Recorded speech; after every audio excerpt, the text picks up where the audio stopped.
ጤና ይስጥልን ከአስራት ብሮድካስቲንግ ሰርቪስ የዕለቱን ዜና ይዘን ቀርበናል። ዋና ዋናዎቹን በማስቀደም እንጀምራለን። እስከ መጨረሻው ድረስ አብራችሁ እንድትቆዩ በቅድሚያ ጋብዘናል።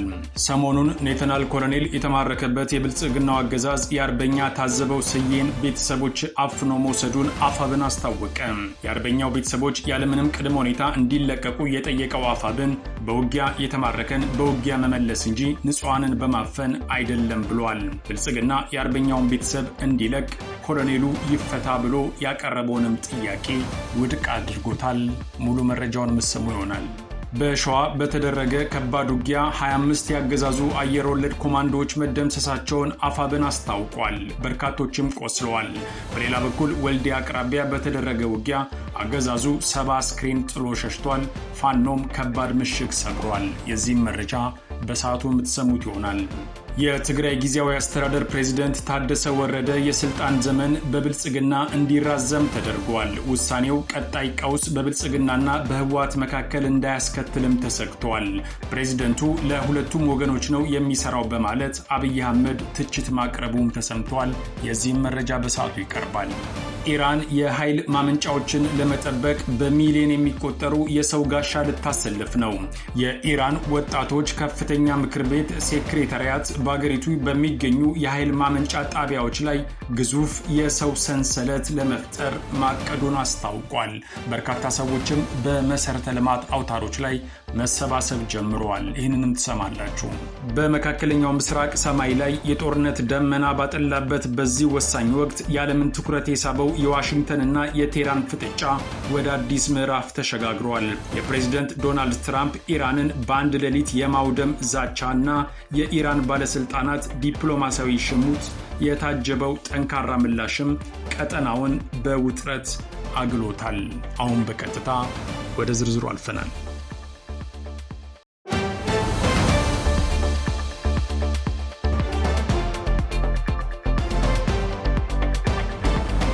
የአፋብን ሸዋ ጠቅላይ ግዛት አሳምነው እዝ አጼ አምደ ጽዮን ኮር ጀግናው የአጼ ዳዊት ክፍለ ጦር አህዶች ከ25 በላይ የብልጽግናውን የ101ኛ አየር ወለድ ክፍለ ጦር አባላት በመደምሰስ ታላቅ ድል መጎናጸፋቸው ተሰማ። ውጊያው በወልዲያ አቅራቢያም እንደቀጠለ ሲሆን አገዛዙ አስክሬን ሳያነሳ ወደ ከተሞች መፈርጠጡ ተሰምቷል። ዛሬ መጋቢት 29 2018 ዓ.ም ከንጋቱ 11 ሰዓት ጀምሮ ሸዋ ላይ በተካሄደው የተቀናጀ ተጋድሎ የፋኖ ሰራዊት ታላቅ ድል እየተጎናጸፈ ይገኛል ሲል የአጼ ዳዊት ክፍለ ጦር አረጋግጧል። በሸዋ ጠቅላይ ግዛት መራቤቴ አውራጃ በሚዳና ሬማ ወረዳ ካገዛዙ 101ኛ አየር ወለድ ክፍለ ጦር ጋር እየተደረገ ባለው ውጊያ ጀግናው የአጼ አምደ ጽዮን ኮር ከአጼ ዳዊት ክፍለ ጦር ሻለቆችና በቀጠናው የሚገኙ የአርበኞች ጦር ሰራዊት በተወጣጣ የወገን ኃይል ከአራት አቅጣጫ የመጣውን የስርዓቱ ወንበር አስጠባቂ ወራሪ ኃይል ላይ ከፍተኛ ድል መቀዳጀታቸውን ክፍለ ጦሩ በግንባር መረጃው አስታውቋል። በፋኖ ተደጋጋሚ ሽንፈት እያስተናገደ ያለው የብልጽግናው ዘራፊ ሰራዊት የፋኖን ኃይል ለማጥቃት አቅዶ መነሻውን ከሬማ ከተማ፣ በሚዳ መራኛ ከተማ፣ ከወሎ ቤተ አማራ ጃማ ዳጋሎ ከተማ እንዲሁም ካለም ከተማ በማድረግ የተንቀሳቀሰ ሲሆን በይንጎቪያ ቀበሌ በተደረገበት የመልሶ ማጥቃት ከ25 በላይ የአየር ወለድ ሰራዊቱ አባላት የተደመሰሱ ሲሆን ቁጥራቸው በውል የማይታወቅ የጥምር ጦር አባላቱ ሙትና ቁስለኛ ተደርገዋል ተብሏል። ይህ ዜና እስከተጠናከረበት ሰዓት ድረስም በርካታ የጠላት ኃይል በወገን ከበባ ውስጥ ገብቶ ከፍተኛ ምት እያስተናገደ ሲሆን ውጊያው ተጠናክሮ መቀጠሉን ክፍለ ጦሩ በግንባር መረጃው አስታውቋል። በሌላ በኩል ጠላት ከ70 በላይ አስክሬኑን ጥሎ በሸሸበት ፍልሚያ የሚኒሊክ እዝ አህዶች በጥምረት አምባሰልና ጉባላፍቶ ወረዳ ላይ ታላቅ ድል መጎናጸፋቸው ታውቋል። ሚኒሊክ እዝ 101ኛ ኮር 35ኛ ክፍለ ጦርና 104ኛ ኮር 24ኛ ክፍለ ጦር የ106ኛ ኮር 32ኛ ክፍለ ጦርን ተጠባባቂ በማድረግ መጋቢት 27 2018 ዓ.ም አምባሰል ወረዳ ሚላዋና ጉባላፍቶ ወረዳ ደንጎላና ሸዋት የጠላት ኃይል ስበው በማስገባት በጥምረት ባደረጉት ከባድ ተጋድሎ በርካታ የጠላት ኃይልን በመደምሰስ ነው ድል የተቀዳጁት።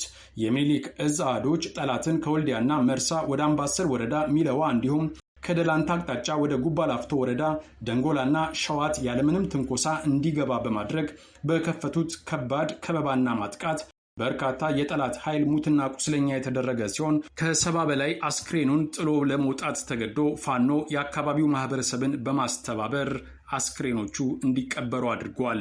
በሚኒሊክ እዝ 101ኛ ኮር እና በ104ኛ ኮር የክፍለ ጦርና የኮር አመራሮች ጥምረት የተመራው ከባድ ትንቅንቅና ተጋድሎ የብልጽግና ዙፋን ጠባቂ ሰራዊት ከ70 በላይ አስክሬኑን በረሃ ላይ ጥሎ ከመሸሽ በተጨማሪ በዞንና በወረዳ ከተሞች ዙሪያ ያሉ ምሽጎችን ለቆ ፋኖን መዋጋት እንደማይቻል በማረጋገጥ በርካታ ቀበሌዎችን ጥሎ በመውጣት ወደ ወልዲያና መርሳ ከተማ አቅራቢያ ባሉ ቀጠናዎች ለመቀመጥ ተገዷል ተብሏል።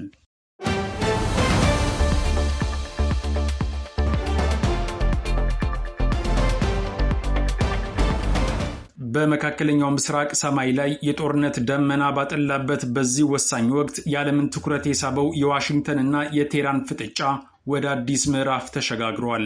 የፕሬዝዳንት ዶናልድ ትራምፕ ኢራንን በአንድ ሌሊት የማውደም ዛቻና የኢራን ባለስልጣናት ዲፕሎማሲያዊ ሽሙጥ የታጀበው ጠንካራ ምላሽም ቀጠናውን በውጥረት አግሎታል። አሁን በቀጥታ ወደ ዝርዝሩ አልፈናል። ወቅታዊ መረጃውን እንደሚከተለው ተሰሙታላችሁ። በመካከለኛው ምስራቅ እየተከሰተ ያለው ከፍተኛ ወታደራዊ ውጥረት የዶናልድ ትራምፕን ዛቻና የኢራንን ምላሽ በመቀባበል ቀጥሏል። በአሁኑ ወቅትም በቀጠናው ያለው ቀውስ ወደ አዲስና አደገኛ ምዕራፍ የተሸጋገረ ሲሆን የአሜሪካው ፕሬዝዳንት ዶናልድ ትራምፕ ኢራንን በአንድ ሌሊት ሙሉ በሙሉ ማውደም እንችላለን ሲሉ የሰነዘሩት ጠንካራ ማስጠንቀቂያ ቀጠናውን ወደ ለየለት ጦርነት እያቃረበው ይገኛል። ፕሬዝዳንት ትራምፕ ለኢራን የሰጡት የመጨረሻ ጊዜ ገደብም ዛሬ ምሽት ይጠናቀቃል። በዚህ ጊዜ ውስጥ ኢራን የሚከተሉትን ሁለት ቅድመ ሁኔታዎች ካላሟላች እስካሁን ታይቶ የማይታወቅ ጥቃት እንደሚሰነዘርም አስታውቀዋል። አንድም ወደ ስምምነት ጠረጴዛ መምጣት፣ ሁለትም የሆርሙዝ ሰርጥን በአስቸኳይ መክፈት የአሜሪካ አቋም ሆኗል። ጥቃቱ በዋናነት የኢራንን የኢኮኖሚ አውታሮች ማለትም የኃይል ማመንጫዎችንና ስትራቴጂካዊ ድልድዮችን ኢላማ እንደሚያደርግም ተገልጿል። ይህም ኢራንን በወታደራዊ ብቻ ሳይሆን በኢኮኖሚ ረገድም ሽባ የማድረግ ዓላማ እንዳለው ተመላክቷል። በትራምፕ ዛቻ ያልበረገገችው ኢራን በበኩሏ የዲፕሎማሲ መድረኩን ወደ ሽሙጥ ቀይረዋለች። የአሜሪካው ፕሬዝዳንት ዶናልድ ጄ ትራምፕ ትናንትና ባወጡት መግለጫ ያንን የተረገመ የሆርሙዝ ሰርጥን ክፈቱት፣ ያለዚያ ደግሞ እሳት ይበላችኋል በማለት ለተናገሩት ንግግር ኢራን አስገራሚ ምላሽ ሰጥታለች። የኢራን የጦር ጀነራሎች ሌሊቱን ባወጡት መግለጫ ደግሞ የሆርሙዝ ሰርጥን ክፈቱ ላሉት ዶናልድ ትራምፕ ቁልፉ ጠፍቶብናል፣ እንድንከፍተው ናና ቁልፉን ፈልገህ ስጠን ሲሉ ተሳልቀዋል። በሌላ በኩልም የአሜሪካው ፕሬዝዳንት ለሚሰነዝሩት ዛቻ ምላሽ ከመስጠት ያልተቆጠበችው ኢራን እኛም ታይቶ የማይታወቅ ሰርፕራይዝ ለአሜሪካና ለእስራኤል አዘጋጅተናል ስትል ተደምጣለች። ዓለም የእናንተን ጥቃት ብቻ ሳይሆን የእኛንም ታይቶ የማይታወቅ ሰርፕራይዝ ያያል ሲሉም የኢራን የጦር ጀነራሎች ባወጡት መግለጫ በድፍረት ተናግረዋል። ትራምፕ አንድ ቀን አታድርም ያሏት ኢራንም ከማደር አልፋ በሳቸው ላይ እያፌዘች ቀጥላለች። በተለይም በዚምባብዌና በደቡብ አፍሪካ የሚገኙ የኢራን ኤምባሲዎች የሆርሙዝ ሰርጥን ቁልፍ በተመለከተ በይፋዊ ገጻቸው ባሰፈሩት መልእክት ቁልፉ አበባ ማስቀመጫው ስር ነው የሚሉ ምላሾች መስጠታቸው ትራምፕን ዝቅ የማድረግና ዛቻውን አቅልሎ የማየት ስልት ተደርጎ ተወስዷል። የኢራን አብዮታዊ ዘብ IRGC በበኩሉ ከፍተኛ የደህንነት መሪው መገደሉን ተከትሎ ለአሜሪካና ለእስራኤል የማታውቁት ሰርፕራይዝ አዘጋጅተናል በማለት ዝቷል። ይህ ውጥረት በተባባሰበት ወቅት ታዲያ ከፔንታጎን የወጡ መረጃዎች እንደሚያሳዩት አሜሪካ ለ2027 በጀት ዓመት የወታደራዊ ግዢ በጀቷን በከፍተኛ ሁኔታ ለማሳደግ ማቀዷ ተመላክቷል። የበጀት ጭማሪውም ከ223.8 ቢሊዮን ዶላር ወደ 413 ቢሊዮን ዶላር ማሻቀቡ ታውቋል። የአሜሪካ የምድር ጦር የሚሳኤል ግዢ ወጪውን 360 በመቶ ማሳደጉም ለረዥም ጊዜ ጦርነት እየተዘጋጀ መሆኑን ያመላከተ ሆኗል። እስካሁን ባለው መረጃ መሰረት ከኢራን ጋር በተያያዘ ለሚደረገው ወታደራዊ እንቅስቃሴ አሜሪካ ከ25.5 ቢሊዮን ዶላር በላይ ወጪ ማድረጓም ታውቋል። አሜሪካ በቴክኖሎጂና በበጀት የበላይነት ኢራንን ለማስገደድ እየሞከረች ቢሆንም ኢራን በበኩሏ በስነ ልቦና ጦርነትና ባልታወቁ ወታደራዊ ስልቶች ለመመከት ሙከራ እያደረገች ቀጥላለች። በዛሬው ዕለት ማክሰኞ ምሽት የሚያበቃው የጊዜ ገደብም ለመላው ዓለም ስጋት የሆነውን ታላቁን ፍንዳታ ሊያመጣ ወይም ዲፕሎማሲያዊ መውጫ ሊያበጅለት የሚችል ወሳኝ ሰዓት ተደርጎ ተወስዷል። ነገር ግን የጊዜ ገደቡ ያለምንም ዲፕሎማሲያዊ ስምምነት ካለፈ ቀጠናው ወደማይታወቅና እጅግ አደገኛ ወደሆነ ወታደራዊ ግጭት ሊያመራ የሚችልበት እድል ሰፊ መሆኑ ተጠቁሟል። ትራምፕ ቀደም ብለው እንደዛቱት አሜሪካ በኢራን ስልታዊ መሠረተ ልማቶች ላይ የኃይል ማመንጫዎች፣ ድልድዮችና ወታደራዊ ማዕከላት ላይ ድንገተኛና ከፍተኛ የአየር ጥቃት ልትሰነዝር ትችላለች የተባለ ሲሆን ይህ በአንድ ሌሊት የማውደም ስትራቴጂ የኢራንን የመከላከል አቅም ወዲያውኑ ለማዳከም የታለመ ነው ተብሏል። ኢራን በበኩሏ የሆርሙዝ ሰርጥን ሙሉ በሙሉ በመዝጋት ምላሽ ልትሰጥ እንደምትችል ከወዲሁ ተገምቷል። ይህ ደግሞ በዓለም አቀፍ የነዳጅ ገበያ ላይ ከፍተኛ መናወጥን በመፍጠር የዓለም ኢኮኖሚ ላይ መናጋት እንደምትፈጥር ከወዲሁ የተረጋገጠ ሆኗል። በተጨማሪም ኢራን በመካከለኛው ምስራቅ ባሏት ታማኝ ታጣቂዎች በሊባኖስ፣ የመንና ኢራቅ በኩል በአካባቢው በሚገኙ የአሜሪካ የጦር ሰፈሮችና በእስራኤል ላይ መጠነ ሰፊ ጥቃት መሰንዘሯም እርግጥ እንደሚሆን ታውቋል። ይህም ግጭቱን ከአሜሪካና ኢራን ባለፈ ቀጠናዊ ጦርነት ያደርገዋል ተብሎ ተሰግቷል። ይህ በእንዲህ እንዳለ ለከፍተኛ ጥቃት እየተዘጋጀ ያለው የአሜሪካ ጦር በዛሬው አመሻሽ በፈጸመው ጥቃት 90% የኢራን ነዳጅ ለውጭ ገበያ የሚቀርብበትና የኢራን ወሳኝ የኤነርጂ ማዕከል በሆነው ካርግ ደሴት ላይ ወታደራዊ ጥቃት መፈጸሙ ታውቋል። ኢራንም በበኩሏ ከዚህ በኋላ ያለምንም ገደብ በአሜሪካና አጋሮቿ ላይ ጥቃት ፈጽማለሁ ስትል ማስጠንቀቂያ የሰጠች ሲሆን የቀጠናው ሀገራትና አሜሪካ ነዳጅ ለዓመታት እንዳያገኙ አድርጋለሁ ስትል ተደምጣለች። የጊዜ ገደቡ ማለፍም ለንግግር የነበረውን አነስተኛ ዕድል በማጥፋት የዲፕሎማሲ በሮችን ይዘጋል የተባለ ሲሆን ገደቡ ከተጠናቀቀ ማለቂያና ወደ ኋላ መመለሻ የሌለው ትርምስ ውስጥ ቀጠናውን ሊከተው እንደሚችልም ተሰግቷል። ቀጣዮቹ ጥቂት ሰዓታትም የዓለምን የሰላምና ደህንነት ዕጣ ፈንታ የሚወስኑ በመሆናቸው ዓለም በከፍተኛ ጉጉት እየተጠባበቀው ይገኛል። ኢራን የኃይል ማመንጫዎቿን ለመጠበቅ በሚሊዮኖች የሚቆጠሩ የሰው ጋሻ ልታሰልፍ ነው። የኢራን የወጣቶች ከፍተኛ ምክር ቤት ሴክሬታሪያት በአገሪቱ በሚገኙ የኃይል ማመንጫ ጣቢያዎች ዙሪያ ግዙፍ የሰው ሰንሰለት ለመፍጠር ማቀዱን አስታውቋል። ይህ ያልተለመደ እርምጃ የታለመው በሲቪል መሰረተ ልማቶች ላይ የሚፈጸም ማንኛውም ጥቃት የጦር ወንጀል መሆኑን ለዓለም አቀፉ ማህበረሰብ ድምፅን ለማሰማት ሲሆን መርሃ ግብሩ በአካባቢው ሰዓት አቆጣጠር ከቀኑ 8 ሰዓት ላይ እንዲከናወን ተደርጓል። የኃይል ማመንጫ ጣቢያዎችን ከጥቃት ለመከላከል ኢራን የተጠቀመችበት ይህ የመጨረሻው አማራጭ የሰው ጋሻን የመጠቀም ስልት ሲሆን ዜጎች በራሳቸው ፈቃድ ጣቢያዎቹን ከበው በመቆም ጥቃትን ለመከላከል እንደሚሞክሩ ተገልጸዋል። ይህ ውሳኔ በኢራንና በጠላቶቿ መካከል ያለው ውጥረት እጅግ አሳሳቢ ደረጃ ላይ መድረሱን የሚያረጋግጥ ተደርጎ ተወስዷል። በሌላ በኩል ኢራን ጥቃቷን ከመካከለኛው ምስራቅ ሊያልፍ እንደሚችልም አስጠንቅቃለች። የኢራን አብዮታዊ ዘብ ዛሬ ማክሰኞ ባወጣው አስቸኳይ መግለጫ ለአሜሪካ የሚሰጠው ምላሽ ከመካከለኛው ምስራቅ ቀጠና ሊያልፍ እንደሚችልና የአሜሪካን የኃይል መሰረተ ልማቶችን ኢላማ እንደሚያደርግም አስታውቋል። እስካሁን ድረስ ሲያደርጉት የነበረው ራስን የመግታት ትዕግስትን ማብቃቱን የገለጸው የጥበቃ ኃይሉ ከእንግዲህ በኋላ ማንኛውም አይነት ታክቲካዊ ግምት ውስጥ የሚገቡ ገደቦች መነሳታቸውን በይፋ አረጋግጠዋል። ይህ ጠንከር ያለ ማስጠንቀቂያ የተሰማው በአካባቢው ያለው የጦርነት ስጋት እጅግ በጨመረበት ወቅት ነው ተብሏል። የአብዮታዊ ዘቡ መግለጫ አክሎም በአሜሪካና በአጋሮቿ የነዳጅና የጋዝ ሀብቶች ላይ ለዓመታት የሚዘልቅ ጉዳት የሚደርስ ጥቃት እንደሚሰነዝርም ዝቷል። የአሜሪካ ቀጠናዊ አጋሮች የሆኑት ሀገራት ኢራን እስከዛሬ የታገሰችው ለጎረቤት ሀገራት በነበራት ክብር መሆኑን እንዲያውቁት ያሳሰበው የኢራን መግለጫ ከእንግዲህ ግን ይህ ግምት ውስጥ እንደማይገባ ገልጿል። የአሜሪካ ኃይሎች ኢራን ያስቀመጠችውን ቀይ መስመር ካለፉ ምላሹ ከመካከለኛው ምስራቅ አልፎ ዓለም አቀፍ ደረጃ ሊኖረው እንደሚችል በማስጠንቀቅ ከፍተኛ ስጋትን ደቅኗል።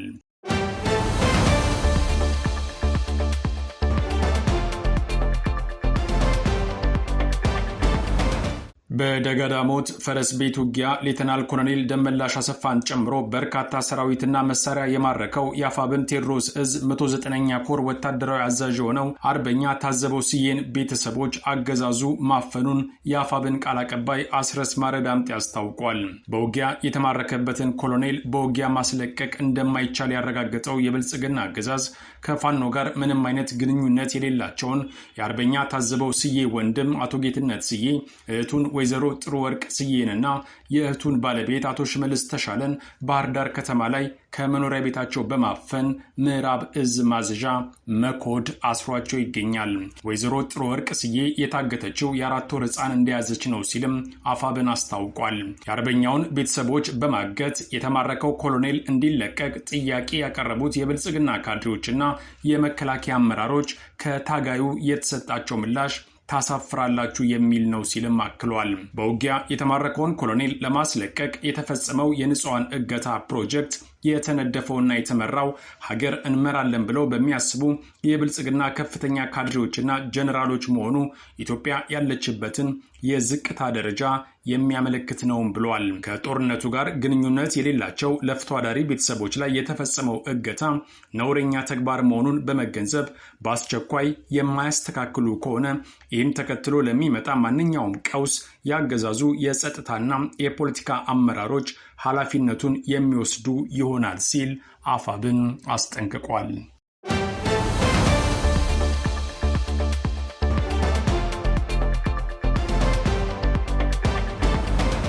ጋዜጠኛና መምህርት መስከረም አበራ ራሱን አብን ብሎ ባሰባሰበው ቡድን ላይ ወቀሳ የሚሰነዝር ከባድ ትችት ሰንዝራለች።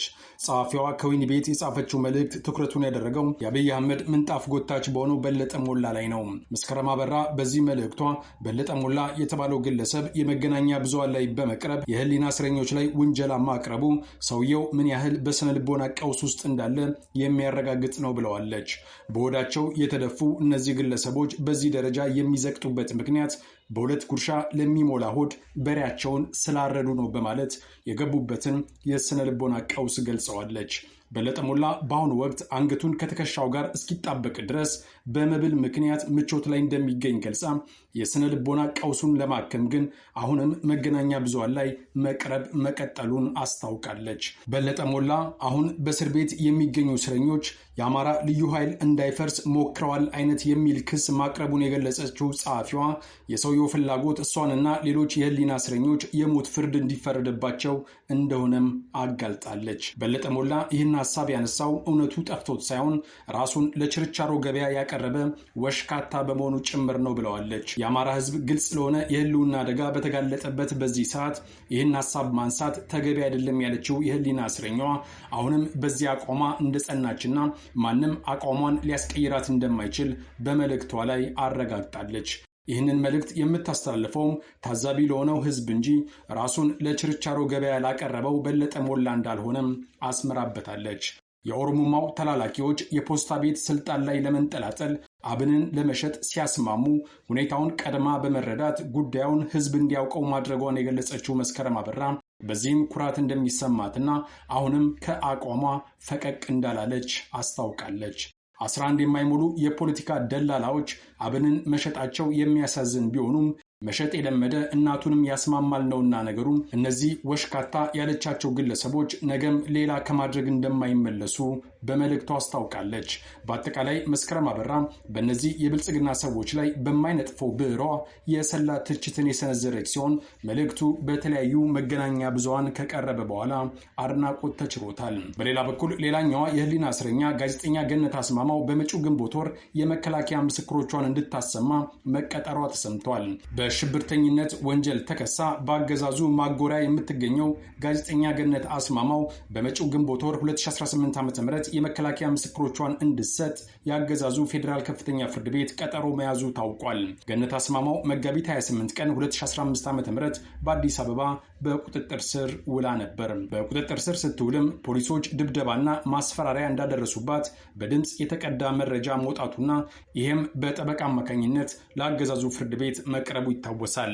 ጋዜጠኛዋ መጀመሪያ ላይ በማህበራዊ ሚዲያ አመፅን በመቀስቀስና መንግስትን በኃይል ለመገልበጥ ወጣቶችን በማደራጀት ተጠርጥራ የነበረ ሲሆን ሰኔ 2015 ዓ.ም ደግሞ በሽብርተኝነት ወንጀል ክስ ተመስርቶባታል።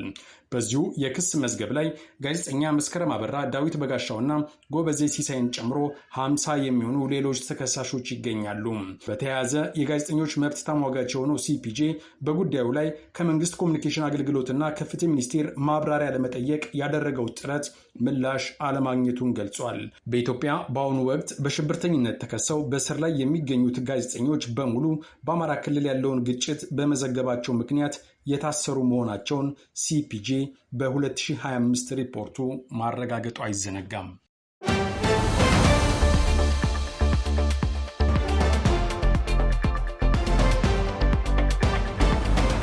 በትግራይ የተፈጠረውን የስልጣን ክፍተትና በቀጣይ ማን ይሾማል የሚለው ጥያቄ እንደቀጠለ መሆኑን መዘገባችን አይዘነጋም።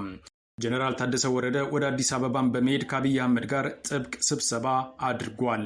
የአንድ ዓመት አፈጻጸም የሚል ሪፖርትም ያቀረበ ሲሆን ከአብይ አህመድ የተሰጠው ምላሽ ግን ጥሩ አልነበረም ተብሏል። ጀነራሉ ላይ ከቀረበው ግምገማ ውስጥ ለእኛም ለህወሓትም ነው የምትሰራው የሚል ይገኝበታል። ከተሰጡት 8 የቤት ስራዎች ውስጥ አንዱንም እንዳልሰራ በአብይ አህመድ እንደተነገረው ከቦታው የወጣው መረጃ ይገልጻል። ሆኖም አብይ አህመድ ተጨማሪ ፖለቲካዊ ሽኩቻና ቀውስን በመስጋት አሁን ያለው አማራጭ የታደሰ ወረደን የስልጣን ዘመን ማራዘም ሆኗል። ጀነራሉ ለ6 ወራት ስልጣኑ የተራዘመ ሲሆን በዚህ አጭር ጊዜ ውስጥ ግን ምን ይፈይዳል የሚለው ጥያቄ አሁንም በመነሳት ላይ ነው። ከሁለቱም ወገን መሃል በመሆን ፖለቲካውን የሚጫወተው ጀነራል ታደሰ ወረደ ወደ ትግራይ ሲመለስ ደግሞ የህወሓት ጫና ይጠብቀዋል እየተባለ ነው። ህወሓት አማኑኤል አሰፋን ለማሾም ያደረገው ጥረት ያልተሳካ ሲሆን በውጤቱም በፕሪቶሪያ ስምምነት ላይ የተንጠለጠለው የሁለቱ ወገኖች ግንኙነት እንዳይበጠስ ከፍተኛ ስጋትን አሳድሯል።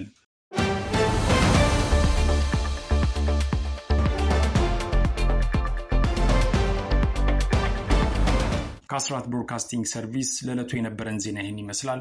አብራችሁን ስለነበራችሁ ከልብ እናመሰግናለን። በያላችሁበት ሰላም